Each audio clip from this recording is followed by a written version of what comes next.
آپ صلی اللہ علیہ وآلہ وسلم نے ایک مرتبہ ایک نماز پڑھی، پھر فرمایا کہ میرے سامنے ایک شیطان آ گیا اور کوشش کرنے لگا کہ میری نماز توڑ لے، لیکن اللہ تعالیٰ نے اس کو میرے قابو میں کر دیا۔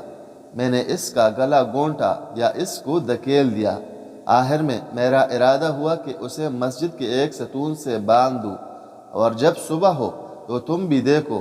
لیکن مجھے سلیمان علیہ السلام کی دعا یاد آ گئی، اے اللہ مجھے ایسی سلطنت عطا کیجو جو میرے بعد کسی اور کو نہ ملے، اس لیے میں نے اسے چھوڑ دیا، اور اللہ تعالیٰ نے اسے ذلت کے ساتھ بھگا دیا۔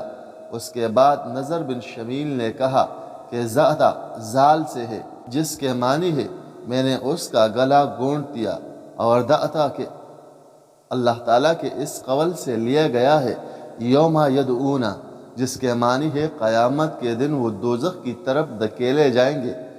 درست پہلا ہی لفظ ہے، البتہ شعبہ نے اس طرح عین اور تا کی تشدید کے ساتھ بیان کیا ہے۔ ہم احواز میں جو کئی بستیاں ہیں، بصرہ اور ایران کے بیچ میں حاریوں سے جنگ کر رہے تھے۔ ایک بار میں نہر کے کنارے بیٹھا تھا، اتنے میں ایک شخص ابو برزہ صحابی رضی اللہ عنہ آیا اور نماز پڑھنے لگا۔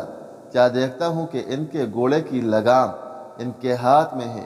اچانک گھوڑا ان سے چھوٹ کر بھاگنے لگا تو وہ بھی اس کا پیچھا کرنے لگے۔ شعبہ نے کہا یہ ابو برزہ اسلمی رضی اللہ عنہ تھے۔ یہ دیکھ کر حوارج میں سے ایک شخص کہنے لگا کہ اے اللہ اس شیخ کا ناس کر۔ جب وہ شیخ واپس لوٹے تو فرمایا کہ میں نے تمہاری باتیں سن لی ہے۔